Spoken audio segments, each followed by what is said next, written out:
Hari Om.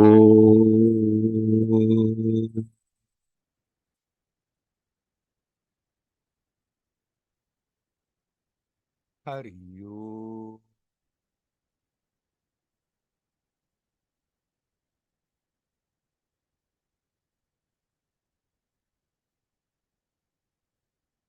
Hari Om.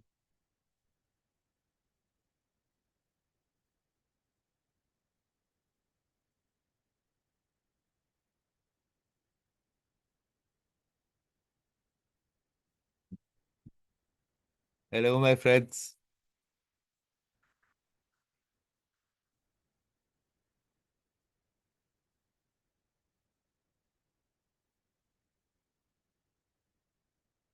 Recently, somebody asked whether it is correct that the more you are bringing your attention back to the present, the more you are connected, then the more naturally you will be loving in your behavior.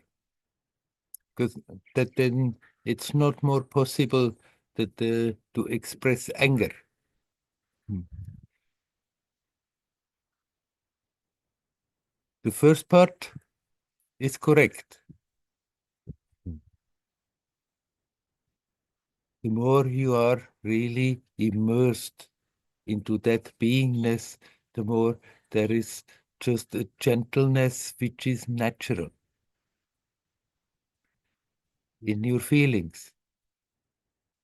Now, you cannot say that because of that, somebody who is living like this will never express anger. But it is not the same. If a person who is totally identified with that role, with that personality, gets angry, then they do get angry, fully attached, and something very destructive comes out of it.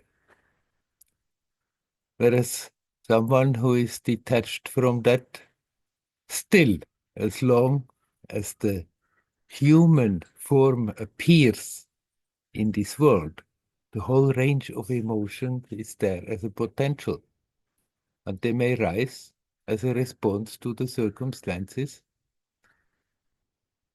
but there is the freedom. There is not that attachment. There is the freedom to just let that emotion pass by like a puff of air, or to pick it up and enjoy actually the emotion for some time, but not necessarily expressing it. Or there is also the freedom if the situation asks for it. If the situation is such that it makes sense to express it, one can express it.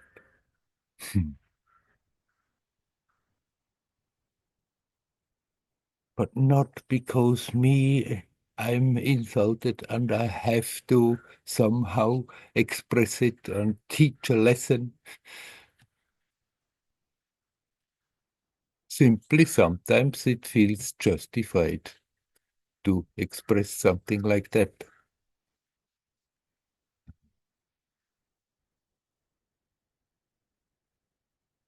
You cannot just from the external appearance make your judgments and then think you know where a being is at in their experience. Then that person asked me, why should they do so? This is hurting. And you said once that if you are at peace in harmony, you are not going out and unnecessarily hurting anyone. Yes, unnecessarily. But the teacher may also sometimes on purpose hurt in order to help to get rid of something that actually is festering there and in the long term is hurting more. Like a surgeon after all, is cutting in the body. It's hurting. It's wounding the person, but in order to help the person. There may be an abscess that has to be cut out in order to relieve that person. And so it is on the mental level. Sometimes anger may be expressed. It hurts for the moment, but it is not destructive. It is not motivated by personal me anger for somebody else, but simply knowing that at that moment can help the person to get rid of something that is stuck in the psyche.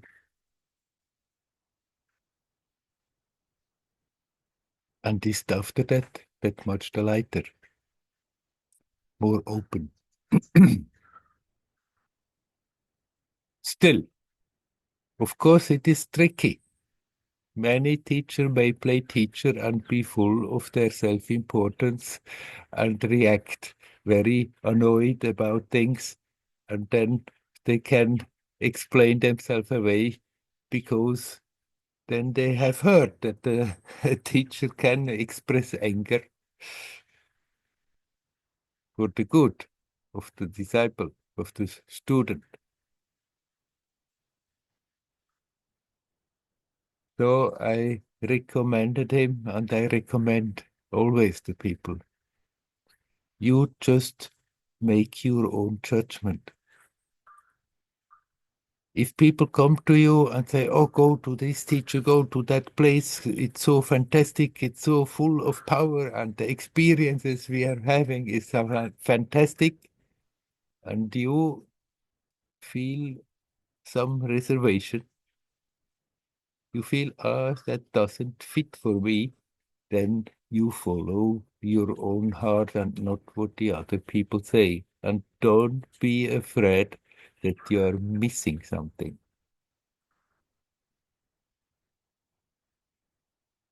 What that friend meant is correct.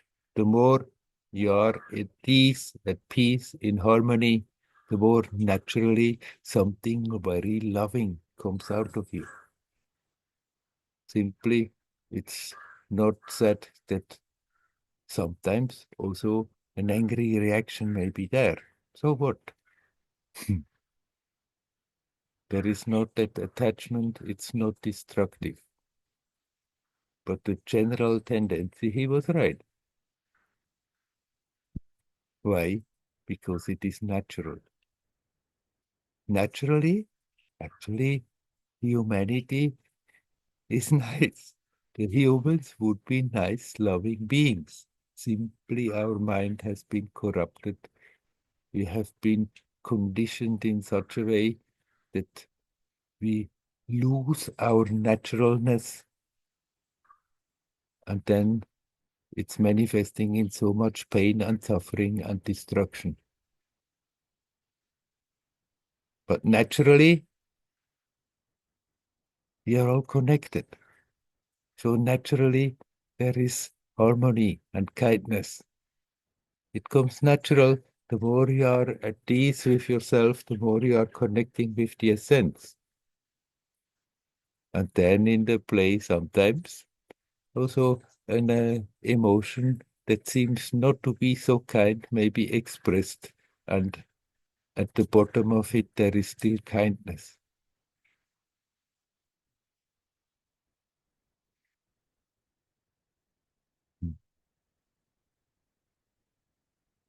I saw a few times Nisargadatta Maharaj. He was still there when I came to Bombay. Second time I visited him, he gave me a good thrashing, and he appeared to be very angry when he talked like this. And me, very new in India, not quite knowing how respectful one should behave with a Mahatma like this, he really pushed my buttons, and I used to respond, and he gave me bing, bang, bong.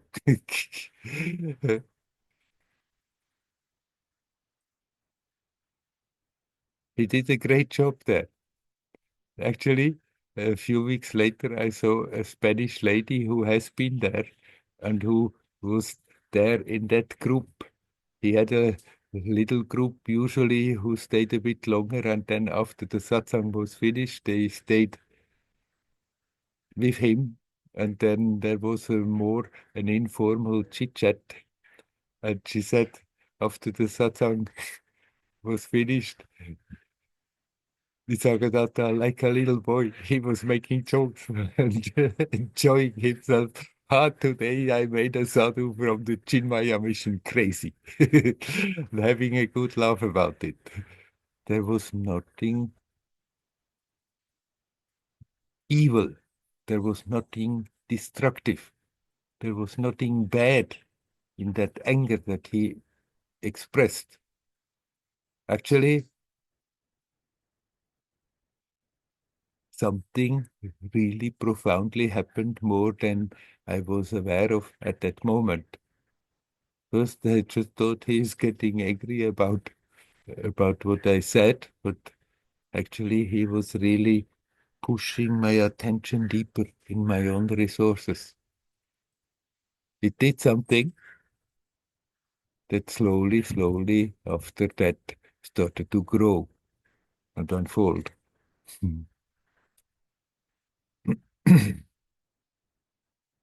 Appearances can be misleading, but still, often people ask me, where should I go? Should I not go? Should I go to this one? Should I go to that one? They told me I should come, and if I don't go, they say it's because of my ego. Listen to your own heart. If you have seen a teacher, if you have read about a teacher, and you somehow feel a resonance, you feel, okay, it feels good, it feels right to go there, then by all means go there. For that time, this is the right place to be. Eventually, you may come to the conclusion, okay, it's time to move on, but at that time, you get what you need when that is in harmony with your own inner feeling. But sometimes you may hear things, sometimes you may see things, sometimes you may read things, and the whole gives you just already such a block and such a negative feeling about it that you don't feel like going there. And even if after that people come and press and say, this is fantastic, and there's so much energy, and there's so much power, and there is so much, there are so great experiences,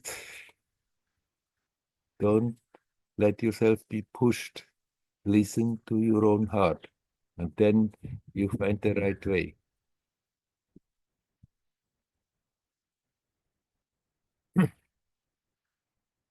And if a teacher is behaving too much in ways that you cannot reconcile with what you think should manifest there, then you have the right to just move on. You need not stand in judgment over the teacher. Just accept, okay, it's not for me, it's not my place. Now so much is going on that spiritual market.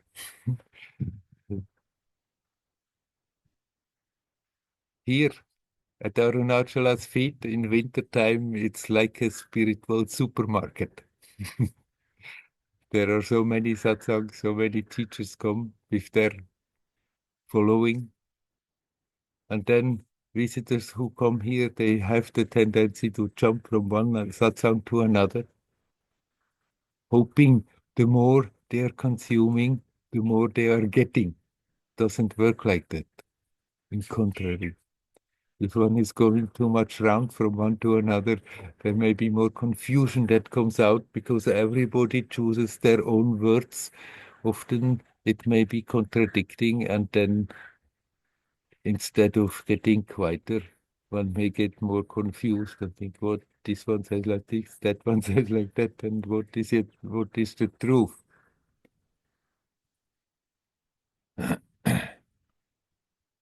everywhere and online, so much is available. For that it is good to learn to one's own inner guidance, how you are responding. Is there a resonance with what is being written or what is being said, with what you are seeing? Or is there no resonance, but in contrary, rather a feeling of aversion? And then you have the right to follow your heart. And others may say, ah, it's only your ego, you have blocks, come, you have to overcome it. Let them talk. Don't be afraid that you are missing chances. If you follow your heart, you're finding the right way. But then often that the mind comes in and they think, ah, maybe they are right. And if I'm not going, then I miss something that maybe would help me enormously.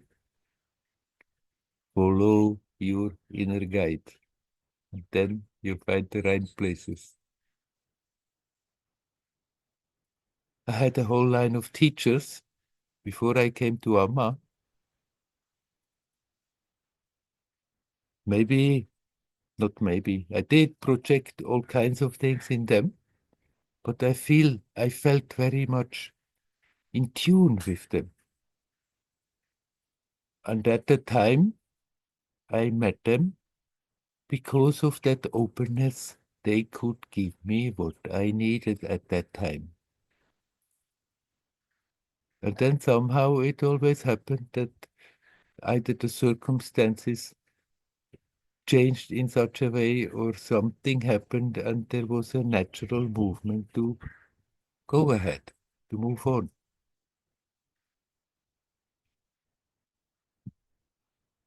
Sometimes after that, I thought, oh, okay, they may have their own stuff to work out and grumble, be a bit in my mind about it. But the, the more the time passed, this all went away. And if I'm looking back, there is nothing but gratitude that remains. Gratitude that I found the right teachers at the right time. What matters is that we are open, that we honestly want the truth, that longing becomes more and more authentic, sincere, and pure. And then the circumstances are bound to arrange themselves. The ultimate teacher we are looking for is your own self. It is always here, it is always now. Let us connect with that teacher as good as we can. And then, if it is necessary, outside, we'll meet somebody who can give us a helping hand for that time, maybe for a short time, maybe for quite a period, and then it may be time to move on. The ultimate teacher is your own self, and the external teacher's job is to somehow make you aware that teacher is never absent. What you are looking for is already present. That goal you want to reach is already here. It's now. It's not something at the end of a long journey. That divinity is that which makes every experience possible, every emotion, every thought, every sense perception. Everything is possible because of that, and it cannot possibly ever be absent. Let us connect with that. That is the ultimate teacher. And that ultimate teacher will arrange the circumstances in such a way, if we need some assistance, the assistance will come. So you can be sure, if that sincerity is there, you are not wasting any time. You are not missing anything. You need not go around hunting for experiences, hunting for special occasions. Sometimes they help, and sometimes they are not helpful.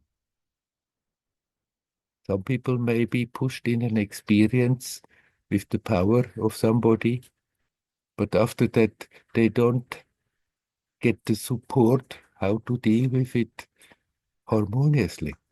And instead of helping them, instead of speeding up the process of purification, it may rather cause delay because there it's the usual tendency if somebody has an experience, then they have the tendency to get a bit proud of it. And like in a place like here, I'm hearing that from other people that in the tea shops, in the cafes, in the restaurants, people come and everybody is telling all their great, wonderful experiences they are having. They had somewhere here, they had somewhere there.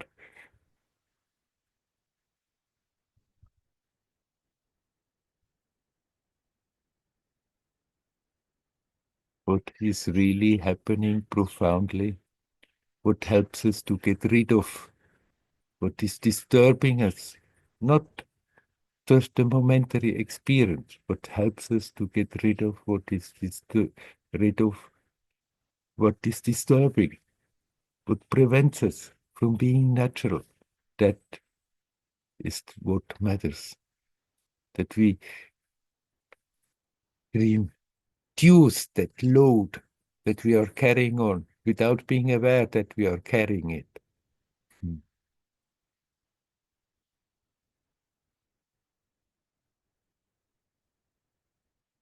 For that, our own honest, sincere longing for truth is necessary. It's also there in everybody. Deep down, everybody knows naturally we would be different. Naturally, there is happiness. Naturally, that sense of fulfillment is there. Naturally, we are in harmony. Somewhere it may be buried, but somewhere everybody knows that and longs to come back to that natural state.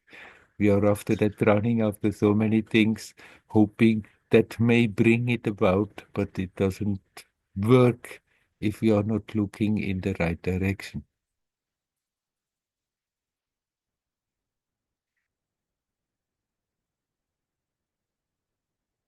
If we remind ourselves to connect with that essence, with that inner guidance, with that ultimate teacher, then we need not be afraid of losing chances, of missing chances. Or sometimes people said, "Oh, I was already there in India, and the teacher was still there, but I didn't go and see him. I didn't go to see her. I missed that chance." Running around and running after teachers, hoping to get a little drop here, a little drop there, is not going to do the job.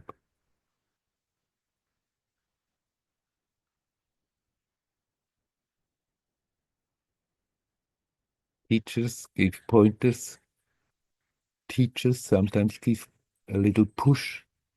Teachers support you if you stay with them, if you stay connected with them. But the job is our own job, that we learn to see what we are doing, that we learn to see how much we are carrying unnecessary ballast along, and learn how to let it go.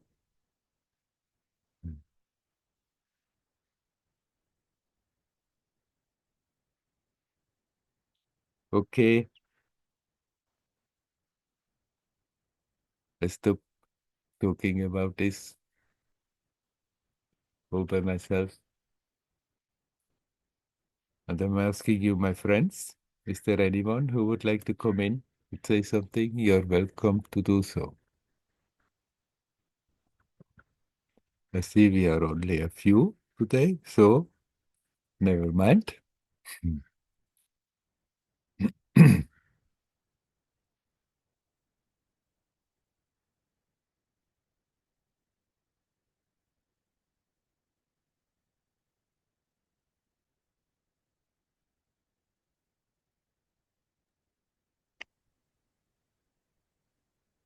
Hello. Hello, Andreas. Recently, you don't use the term so much anymore. Turn the attention around 180 degrees. Is there a special reason for that? No, there's no special reason for that. Sometimes I'm using it. It may have happened less, but that's what I mean when I say bring the attention back to that essence. So that goes with center and relax and turn the attention around. Yes, I mean, it's a way of talking. Uh, for that essence, there is not really an inside or an outside, but it feels from the personal perspective. We are going out into our sense perceptions, or we are coming back and going in to the source, to that which makes it possible. And because of that, the term I used often, turn the attention 180 degrees around, come back to the source. But it doesn't mean to come to the inner perceptions like the breath, right? No, you use the breath to bring the attention back to that. It's a tool. It's not that we have to somehow struggle to become aware of the breath, sondern just the breath is something we can easily put attention, and it's something that brings you in the present. It's happening now. It's a tool, and then don't get stuck on that level. Use that tool, but at the same time, relax, and then your attention sinks beyond that. You can say the tools that we are using, they are wonderful helps, and what we are looking for is right behind them. So you need to open up to it. We have to open up to it. We can also then get obsessed with a tool, with a technique, and just want to become better with the technique. And in the long run, also something good may come out of it, but we may get stuck for a long time on that level if we are too much obsessed with the details of the technique and improving the details, forgetting that it is just a tool, a help, a crutch for the mind to connect with that which makes the experience possible. Okay. Hmm. Thank Shall we you. leave it at that? Mhm. Yeah. Otherwise, I ask questions that I have asked a lot of times already. Yes, okay. Okay, hurry home, hurry home.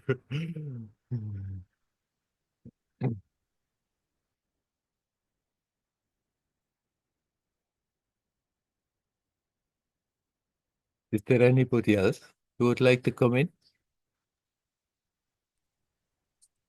Hello, Nava. Hi, Werner. Mm. Um, what's not clear to me lately is where the balance is between, how can I put it? The longer I've been meditating, these and just what I do during the day makes it much easier to connect with. It can be joy, it can be love. It comes more readily Yeah, than it used to. But what's not clear to me is, am I starting to do that more quickly than I should because it's becoming easier? Things happen. Something happened this week with somebody that really disturbed me. Mhm. And it's not clear to me where that balance is of, you know, do I stay with my anger? Do I stay with my upset? Or do I say, no, I can easily, well, not always, but often now it's much easier to connect with something else that leaves that behind. Mhm. And then I find I have a night and I don't sleep. And I think, I pushed it away too quickly. Mhm. And when things happen, it's not really clear to me um, what the right way is Yeah. to go. Pushing it away and letting go is not the same thing. Mm-hmm. If there is a reaction and it's going round in our head and we think, no, I shouldn't be busy like that, and we forcibly try to push it away, we are likely simply suppressing it. And whatever we are suppressing is there still in the subconscious and somehow keeps on working, and sooner or later it comes up again and starts to poke us. And then you can have a sleepless night. Mm-hmm. But if you can just let it go, not because forcibly you think, oh, I shouldn't react like this, but because why should I keep that on? It just it doesn't bring anything. It just makes my present moment unnecessarily miserable. So why should I hold on to? And you let it go, then it goes. So you don't have to make an effort to push that emotion away. In contrary, maybe if it wants to stick around, then do maybe rather the opposite. Like, okay, then let me not have it in the back of my head, of my mind, turn round and round and round and create problems. So then bring it to the forefront and invite maybe even the reaction. Okay, I'm still feeling annoyed. I'm still feeling Mm-hmm. something is not right, how they have behaved. Then let the situation come again, but stay in the present and see how it is affecting you, how it is creating tension in your body energetically, and learn to relax. Not somehow try to analyze and distribute who is right, how much, and this and that, but just you know your experience. There is still a reaction, and it bothers me. Then instead of pushing that reaction away, you can do the opposite. Okay, come, uh, let me feel that annoyance. Let me feel that reaction. Let me feel the anger again. But then watch. Don't stick to the situation. Watch what it is doing. What kind of tensions are there? What kind of pains it even creates in the body? What kind of knots are there energetically? And learn to relax. And in that relaxing, actually, then it's dissipating. You are not suppressing it. You are not pushing it in the subconscious. And then after some time, it may just start to disappear.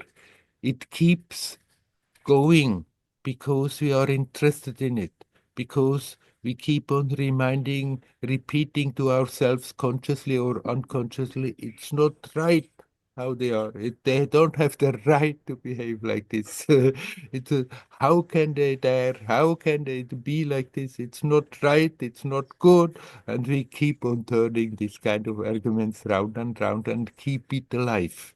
Keep that interest and sort of I'm right, they are wrong. Mm-hmm.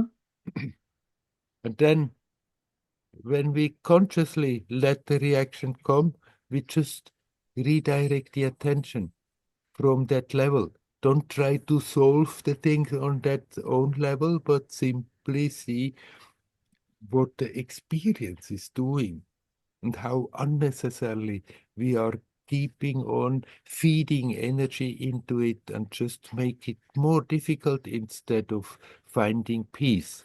So then inviting the reactions, inviting the emotions, feeling the energies, feeling what somehow really, where it's really troubling us, where it's annoying us. And then just watching what it is doing right now, not going back to the situation, what it is doing right now to my experience, and learn to relax. And so, in that way, whatever lingers still there slowly will start to evaporate, and we are not feeding it with interest and whether I'm right, whether the others are right, what was I maybe doing wrong in the situation, and all the things that we can churn around forever. Then if we are not doing that, but seeing really what it is doing and learn to relax that, then it's gone. And after that, it's just a memory. With everything that is going on around me, the concern is that I'm going to be spending all my time being with the disturbance. Mm-hmm. There's so much, both in my personal life and all around me. And I think that's why I was talking about balance. Yeah. You need Mm-hmm. not go after all the things that are not okay around. Simply after those things that keep sticking in your mind and bothering you. Mm-hmm. Okay. Something else, you were talking about teachers, and it's connected to this. Yes. Um, I know I need teachers to. I don't think I can do this on my own, so I need teachers. And I am becoming more and more sensitive to ego in teachers. I know Yeah. it's very disturbing because I think, so someone's been at this for 20 years or 30 years or 40 years. And when I feel ego, I just cringe. Yeah. And yet I do need some guidance, and I do need some teaching. And unlike in the past when every teacher I just learned from them and that was it, it doesn't work like that anymore. Even though I feel I can learn something from them, when ego gets in the way, it's a dilemma right now. Hmm. And I don't May want to, you were talking about this, I don't want to start running after different teachers. Um, so it's a dilemma right now. Maybe it is the time that you're also letting go that notion, I do need teachers, I cannot do it on my own. That is a thought that you are holding on to, and then that makes you go to teachers, and there you feel not comfortable, and then it's annoying you. Mm-hmm. Yeah, and then maybe you can have developed more and more that faith after all the truth I'm looking for is already within me. I have just to learn to keep quiet and let it come to the surface. That you let a bit go of that idea, I need teachers, but not closing the possibility that you meet teachers, but just giving up that idea that you do need teachers. Your ultimate teacher is already with you all the time. And the more you connect with that, then everything in life becomes a bit a teacher. Everything in life is a bit like the inner teacher is arranging things that you can learn your lessons. And then if somebody comes along and you feel, yes, it makes sense, it feels good to connect and connect. But if you feel something is disturbing me too much, then don't regret it and think, okay, you just go your own way. Um, and yet, and yet, you were talking about this. You had teachers, and then you had Amma. Mhm. Um, and it seems to me we do need some guidance. Right. And right, so But every story is unique. You cannot measure your story according to any other story. And then uh, on the way, even also in my journey on the way, more and more I had to learn to find that support in myself. And Amma mhm, herself, she offered herself that I can hold on to her, but then at a certain moment, it was like she withdrew that offering. Apparently, the support was still there, but I felt it's not more there. And for some time, I got very upset about it mhm, until I understood, no, it's just something I has to go through. And then out of that emerged that strength to have more and more faith in that inner guidance. It is there all the time. Deep down, everybody is connected with that, and that guidance is there. We simply have so much not learned to listen to that, but to listen to everything else that it seems to be difficult, although it should be actually natural. mhm,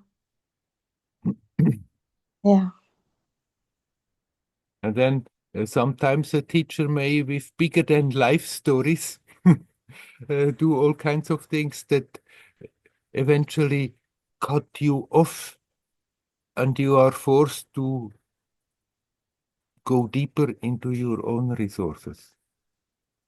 That should be the motivation of the teacher, not to mhm, attach yourself forever and ever, but to help you to find that what you are seeing in the teacher in yourself and get more and more self-confident and strong. okay, Hmm. okay, that's helpful. Hmm. Thank you. You're welcome. Hari Om. Yeah. Hari Om.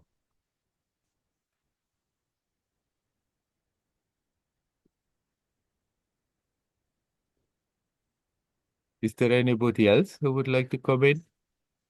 You're welcome.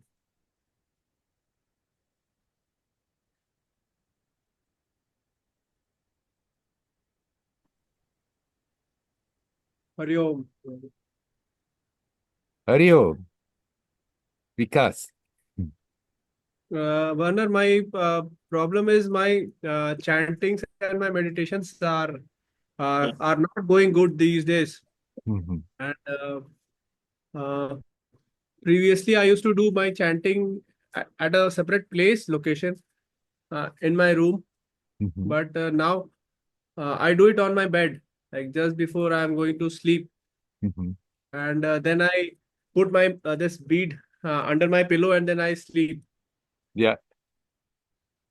And also, I've started eating lot of not lot of but like eggs and fish and I feel a lot of heat in my body. I've been working out because I had back issues, so I was trying to build my body. So I've improved my strength, but my I feel that my meditation and Mm. that thing has gone down. So if you can suggest me like what am I doing wrong and what should I do? Yes. Well, first of all, sometimes there are just periods like this where it's more difficult. And suddenly there is a period, everything seems to go quite easy and harmonious, and we think, oh, finally I'm getting somewhere. And then suddenly it starts to get more difficult, and then the first thought is exactly the thought, what am I doing wrong? And maybe you're not doing anything wrong, but maybe there are influences that simply make it more difficult right now. Just don't give up because of that. And don't think through too much what you are doing wrong.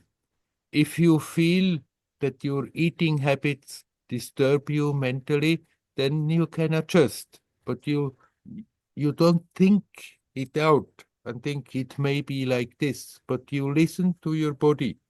You feel your body, and then your body starts to tell you, to show you. If you eat certain things that are not very good for you, then you can start to reduce it or let it go. But if your body feels fine, then you don't worry about what you are eating. But then right now, I mean, it is not an easy time. There is an influence that makes it difficult. There is an influence that on purpose tries to cut people off from that conscious direct contact with the essence. And so it may manifest often that you feel, okay, you practice and previous it went quite well and now it's more difficult. It need not be any mistake that you have done. Simply there are other obstacles there that are stronger manifesting than before, and so it's becoming a bit more difficult. But if you, with confidence, continue, then this will also improve again and it will become easier again. Don't worry about it. You can have a good look, reasonable about what you are eating. I mean, if you had difficulties with your back and you are working out, and because of that you are eating certain foods, and basically you feel good about it, then it's no problem. But if you feel that your body is rather reacting, oh, it's heavy, and why is he charging me again with all this? Then you can maybe adjust a bit and reduce that which feels too heavy. But not out of principles, but out of your direct experience.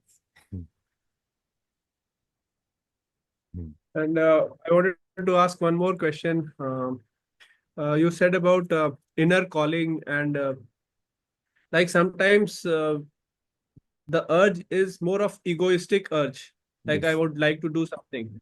yes, It is more from my ego point, but there can be some which is like from my true nature or yes. my inner calling. So how do I identify that this is my ego which is telling me to do this, but the other thing is no, that is the real thing and I should follow that. Hmm. How do we separate this? We have to learn to be honest with ourselves. We have to learn to really look at ourselves and be simply honest. And then, if we are opening up to being honest, it becomes clear. Deep down, everybody knows. But then we have learned to listen to our mind that tells always stories and stories and stories, and there we justify a lot of things which we deep down know. No, actually, it's not for the good. It's not harmonious. It's something that is completely egoistic, egocentric. Intend to be honest with yourself. Remind yourself to look at yourself honestly, and then it's gradually crystallizing out easier and easier. Where is really this urge coming from? Is it the calling from the self? Is it the calling to become more expansive and more harmonious? Or is it just the old habit that wants to push me again to repeat certain things out of which I may have gotten a kick, and that has somehow put in the mind the idea I need that to be happy? But actually, we don't need most of the things. Yeah. Thank you, Werner. Thank you. You're welcome. Hari. Hario. Hario.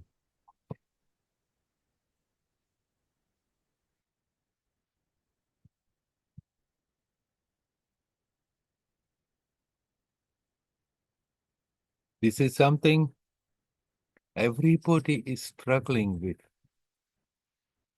more or less, sometimes more, sometimes less. We want to be happy. We have the right to be happy. It's our birthright. It's our natural state.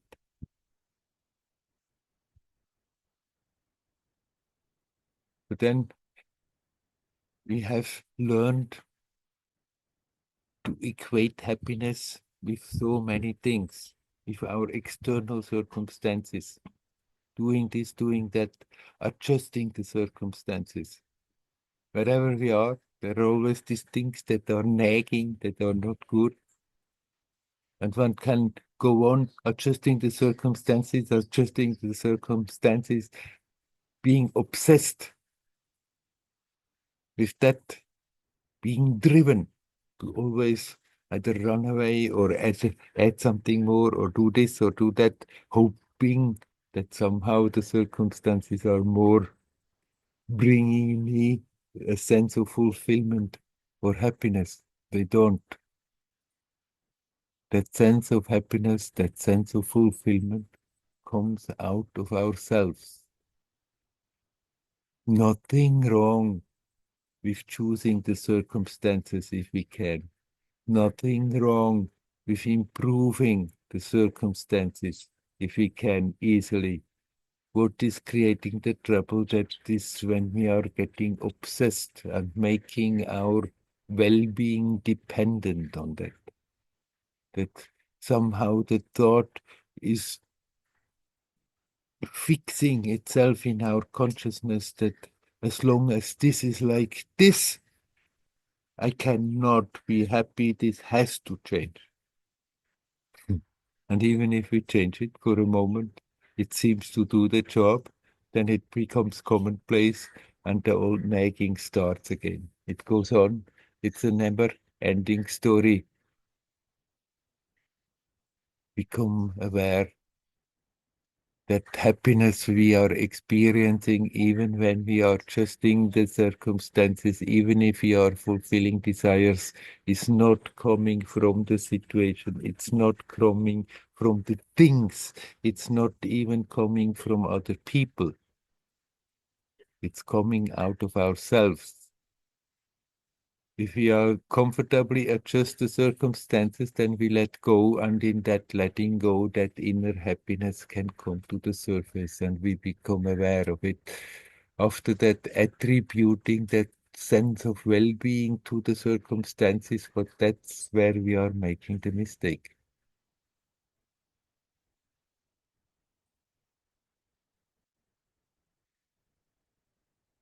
And then there is always a bit a delicate discrimination necessary. What Vikas just expressed, how do I know my urge to do this is really coming from the self, or is it simply the ego manifesting itself? When an urge is there, you can really stop a moment. Do I really need that? Is it really bringing something constructive in the situation? Or am I just going to puff away unnecessarily more energy? And if we are learning to watch this honestly and with a certain detachment, then it starts to crystallize out by itself. Everybody has the right then to have their own unique way, how they are arranging their life, how they are arranging their living situation, what kinds of things they are including in their daily activities and what kind of things they are not including. We don't have to conform to a certain standard version of human being. We just need to keep in our mind, in our consciousness, that the awareness, no matter how much I'm adjusting the circumstances, even when I make the place very beautiful, the happiness is not coming from there. It's nice to express beauty, but we are not dependent on it. Our well-being is not dependent on it.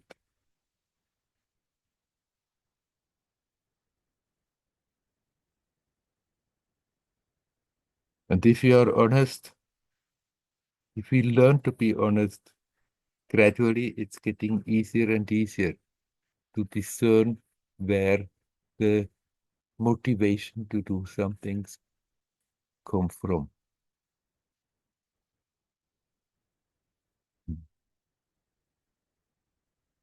And if we see the things for what they are, naturally we start to avoid certain things, certain activities, certain stuff that is simply not necessary that we go into it again. Because we know it like it eats up a lot of energy, doesn't really bring anything that is lasting. It rather disturbs. And then it starts to drop off.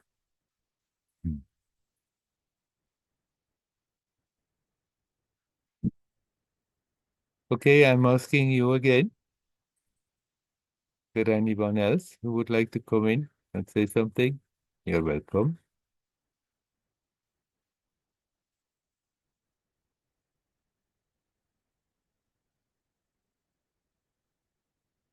Hello, Rita. Hello, Werner.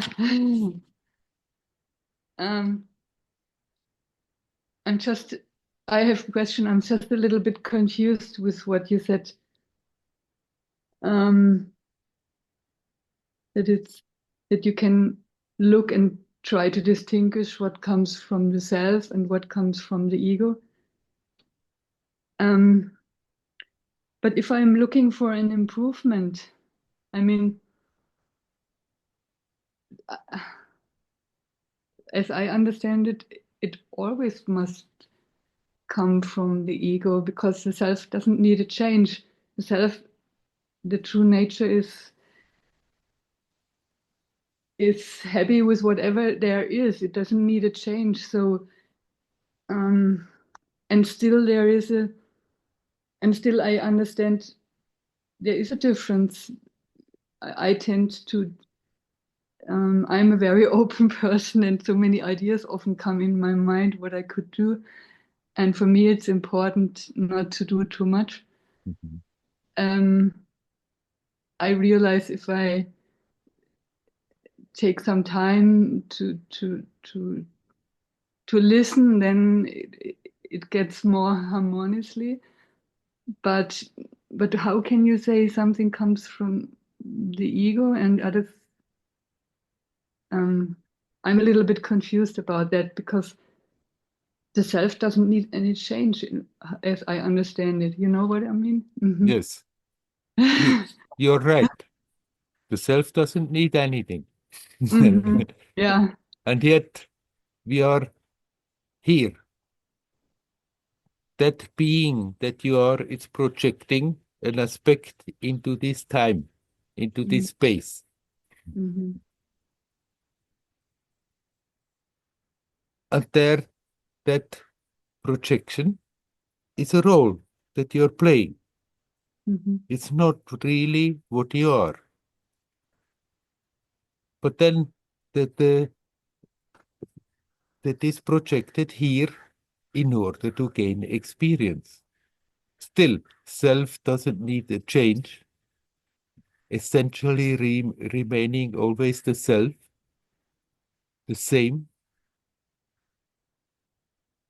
And at the same time, the experience of that same essence keeps on unfolding all the time. And for that purpose, this being is projecting into a time-space continuum to gain that experience. And so it may be in all kinds of circumstances, sometimes in rather poor circumstances, and sometimes in very elaborately cir arranged circumstances. There is nothing wrong with that as long as we are keeping that awareness. It's a momentary show. We're just playing a role in it. but then I can play also the role that I'm improving my circumstances, that it's becoming a bit more comfortable and becoming less disturbing for the mind. That makes it that much easier to connect with the self. There's nothing wrong in that. Mhm. I mean, it's a way of talking that usually I'm not so much using. It's coming from the self, it's coming from the ego. Because there is not really any such a thing like an ego, except for the moment when we are creating it. It's a ghost when we think about it and act from that perspective, then it exists. And as soon as we are not dropping it, then that ghost is simply not there. But then the manifestation has gone through all kinds of things and has all kinds of conditionings. And we have been, without being too much conscious, repeating certain things over and over again, and then they have become stiff and often also destructive and don't help the consciousness to expand. And then we say it's the ego, it's coming from the ego. But if we are learning to be alert, and then maybe an idea comes, oh, this I could do, make it a bit nicer, this I could do, that it's a bit easier. And you feel, yes, it's totally in harmony with the flow. There is absolutely nothing wrong with it. But if we feel I'm just simply pushed to do so, although deep down I feel it's not necessary to go down that alley again. It's somehow, instead of helping me to connect, instead of opening up, instead of becoming more expansive, it keeps the consciousness rather narrow than there. We can learn to avoid that. Self doesn't need anything, but still is projecting here in order to gain experience. It doesn't need anything here, but still plays the role, goes into the whole thing. So has has some fun, has some sad times, getting richer for the experience. If you look from that standpoint, then you keep the necessary detachment, and then you don't waste too much energy for nonsensical things that keep on the attention focusing in that little bubble around, going round and round. But then you still can make changes that may also be helpful, that you can let go certain things and open up easier.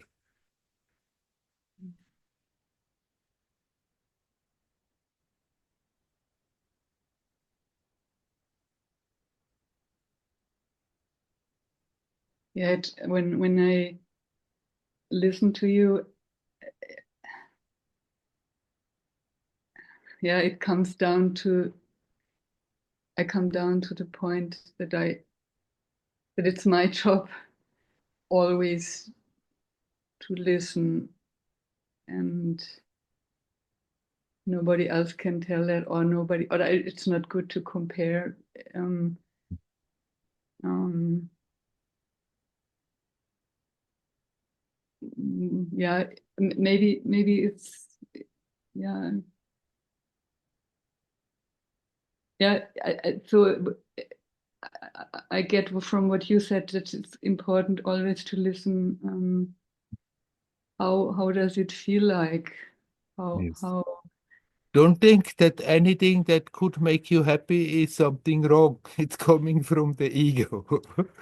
Simply be aware that uh, that you don't become dependent on that.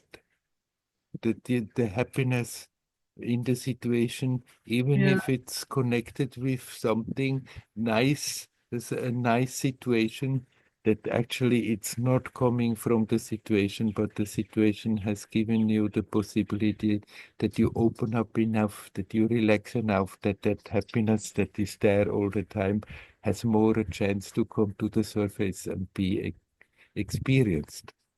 Mm-hmm. Mm-hmm. like some religious people who think you should not be happy because then it's all whatever language they're using, it's from the devil or from the ego. Then and become very stiff in that and very bitter, then that consciousness is not expanding. Then it's just another misguided notion that we somehow have to suffer here in order then after that in a better world, in another realm, to enjoy more. Yeah. Yeah. You can very well do things that make you feel happy, but do them consciously. See, Yeah. are they really helping to be more expensive or the whole story to bring it about and then be in it and go for it? Is it rather narrowing down our experience, our consciousness, and that sooner or later will result again in suffering? And then when we see that, we can learn to let those things go. But that doesn't mean if you have a creative idea, then you should not manifest it if it's easily possible. If it's not possible, you can let it go. And there, people sometimes get then obsessed with an idea. It's not possible, but the idea is there, and then one obsesses about it. And then instead of being helpful and expensive, there it becomes again small. Mhm. Yeah. Um. Yeah. What you say, this goes in the right direction, because at the moment, I do a lot of. There's this studio just near my house where I do a lot of body work, like mind centering. We did a class yesterday, and this is really like meditation in movement, and it's so Yeah, nourishing. yeah. And and I just talk to myself now, and I say to myself, then why shouldn't I not? It's there, it's easy, accessible, and it doesn't mean that I'm dependent on it for all of my life. I can just, if it's there, I can use it, and I should not compare, because I have a friend. She's a little bit like you. She doesn't need so many. She doesn't go out so much. She's working a lot of spiritually on her own. Mhm. So I think I'm always a little bit trying to find my way here, Right. and hope not to exaggerate. I tend sometimes to exaggerate, to make too much stuff, and so just trust what is on the way and what is easily accessible, and why not? Or yeah. Mm, Right. And if yeah. you become aware that you exaggerate, then okay, then you're Mm, wiser for the experience and you reduce a bit. yeah. So Yeah. what? What's no big deal. And Yeah. but that comparing, you're right. We have to get rid of that comparing. Uh, Hmm. Her way, if you see somebody like this, you can draw inspiration from their sincerity, but you need not uh, do the same thing. You need Mm, not imitate their way. mm, That's their natural way to go about it, and your natural way may be to be more in motion. There is nothing wrong. And exactly if that possibility is there and it helps you to be in the present, it helps you to connect, then there is absolutely nothing wrong with using it. And nothing, but she wouldn't go there. So what? She doesn't go there, but you go there. yeah. Even with the great Mahatmas, we can live their life stories, and they are, for me, they are so inspiring, that sincerity there that is there. But these are stories to inspire and not to be imitated, not to think that I also should do something like this. I also should do that. Let that inspiration help you to connect, and then let your own unique, beautiful story unfold itself in its own unique way, as it has never happened in the whole human history, nor will it ever happen again.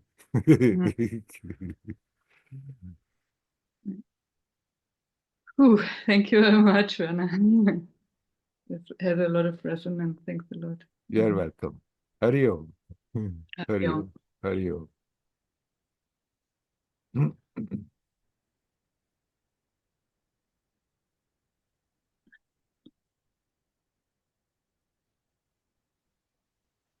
Is there anybody else who would like to say something?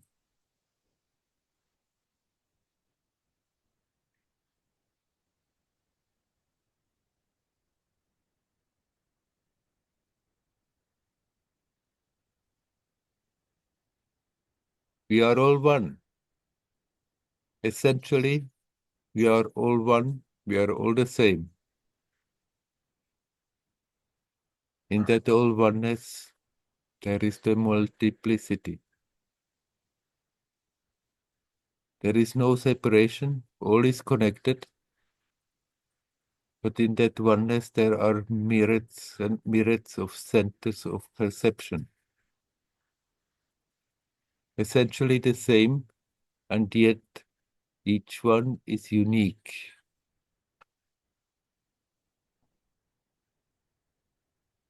And that uniqueness is expressing itself. We can learn to be in tune, in harmony with ourselves, and then go our way confident, not always wondering, am I doing something wrong? If sometimes we do things and down the road we become aware, okay, this was maybe not so fortunate, then we are wiser for the experience, and in a similar situation, maybe we would act differently. That confidence we can consciously develop and not think that is something wrong. Then people may tell you, oh, it's arrogance, it's ego.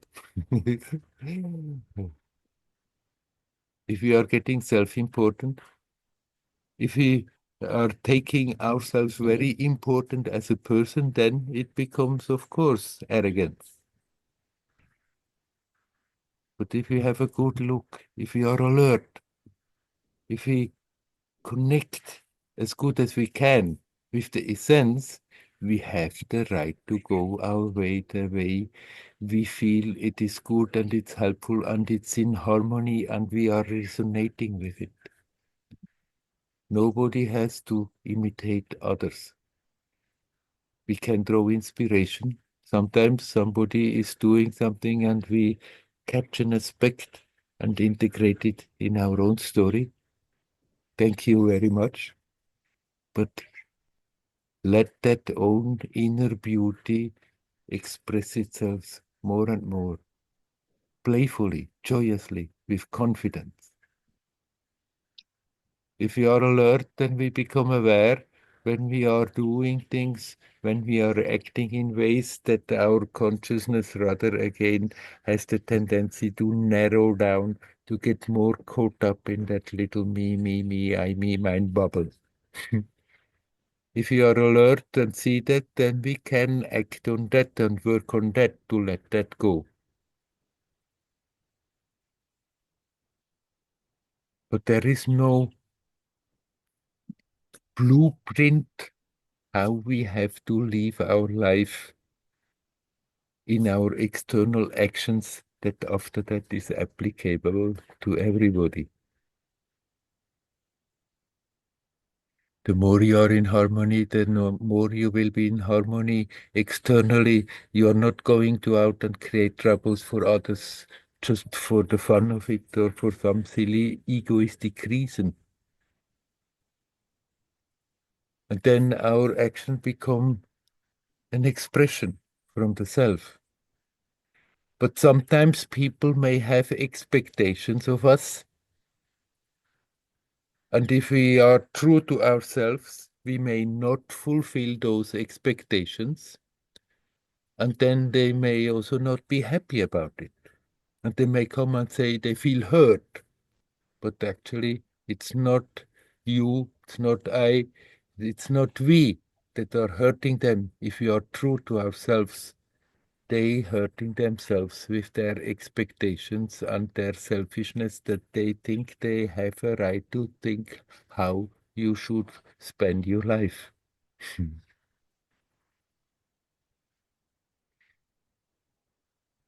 But we are not going out and hurt unnecessarily. If you are in harmony with yourself, you simply don't do that. So doing what you like doesn't mean, like some people may interpret, okay, I can go out and just behave like a fool and hit this one on the road and do that, whatever comes through my mind. If you are in harmony with yourself, you are not simply having that idea of doing such things, of hurting unnecessarily. And then we have the right, whatever the society says to the contrary. And right now, the tendency is that the rules, the strictures are getting narrower and narrower, that more and more control over people wants to be yielded by some forces that have no right to control our life like this. We have the right to be true to ourselves and let that come and manifest what is natural, what is spontaneous. That which is natural and is spontaneous is not things that are hurting others. It's not things that we are struggling to take something away in order to hope to squeeze some more little happiness out for ourselves. What comes natural is also in harmony with the total consciousness. And we are all connected with that. And if we are developing more of that self-confidence, that we can live our life, that we have the right to live our life, that makes us happy, that we feel basically happy about it, that we feel in harmony, in resonance with it, then actually we are also sending that consciousness into that common consciousness and adding something nice, something precious. Sometimes people may not be able to see that, may not appreciate that you are maybe an oddball and not living to the norm. So what? Then we can also develop that strength to go our way, even if not everybody is happy all around. And anyhow, you can do whatever you like. It's not, never everybody is happy about it. Some like it, some don't like it. It's only when we develop that me, and I have the right, but then basically fight everybody on every step, thinking that I have the right to manifest my things, but not in harmony with yourself, not in harmony with the circumstances. Then, of course, it becomes arrogant. But this is not the same. The more you relax, the less this arrogance can creep in. The more you learn to be at ease and in harmony, the more you are playfully bringing your attention back to yourself, to your center, to that essence, the more your actions become a beautiful expression from your inner beauty.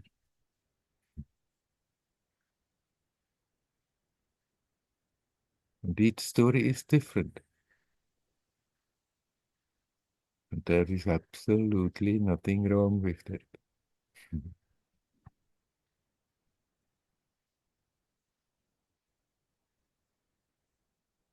If anybody wants to come in, we have a little more time.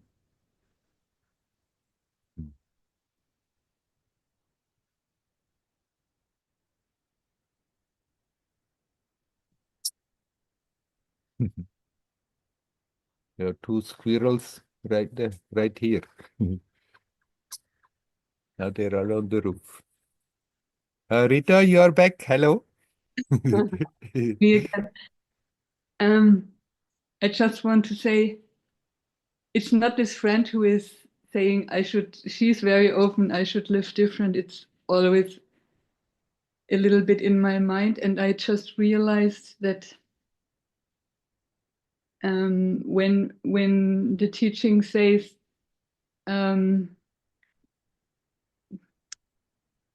that happiness is not dependent on the circumstances, and I think this is a mistake. We should, or I should not make the idea that that I don't need all these things which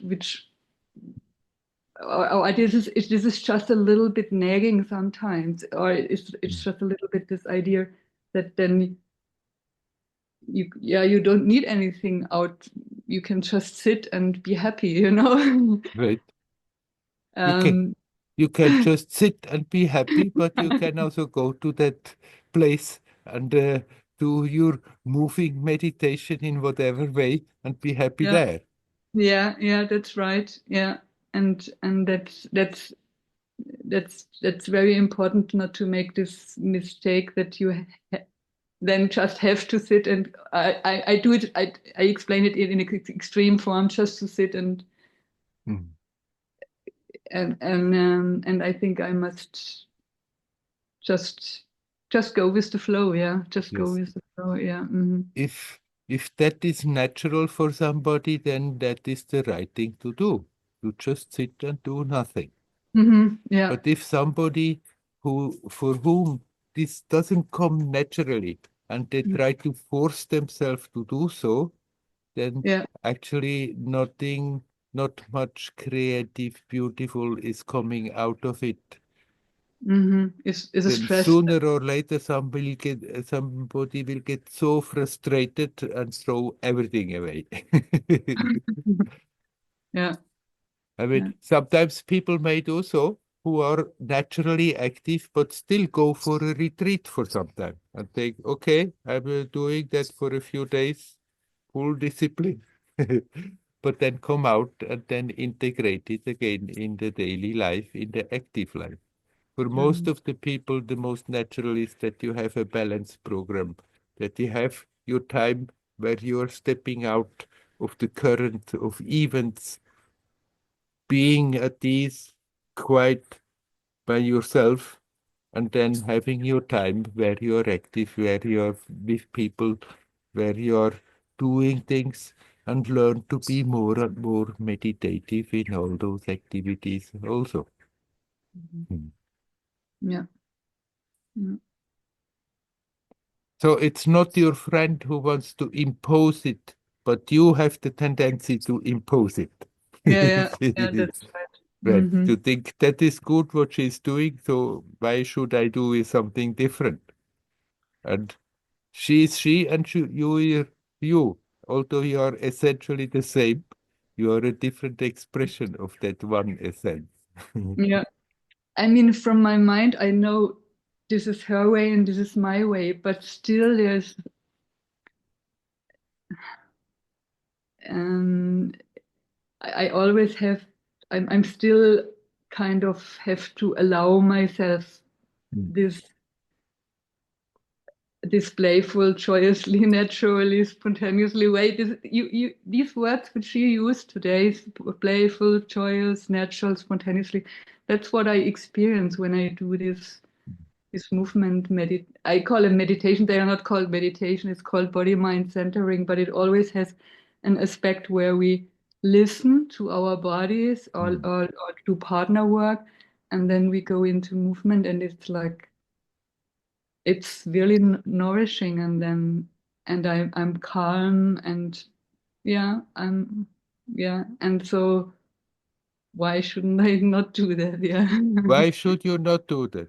You just find the balance. You said Yeah. before, you have then sometimes the tendency to exaggerate. And Yes. Yeah. It also comes easy. You do something and you feel, oh, it's doing good, it's nice. So the tendency is do more, then it's doing more good. But it doesn't work like that either. Yeah, that's my myth. That yeah, I have to be careful. That's right. You just watch yourself, alert, honestly, and then you will find the balance. Yeah. Okay. Hari Om. Hari Om. I wish you well.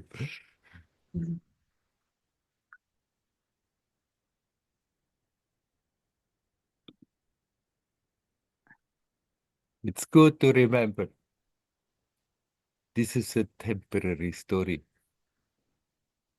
You are timeless, spaceless. You are birthless, deathless. Even now, you are not a person. You are not incarnated. You're just projecting an aspect temporarily into this matrix. It's good to remember not to take it too serious. It's a place where we can gain experience, where the experience can unfold, essentially remaining the same, and yet the love, the power, the consciousness keeps on unfolding. And in that way, the vessel becomes more and more a vessel that can express that essence in its own unique and beautiful and loving and creative way. I wish you all well. Hari Om. Hari Om. Hari Om.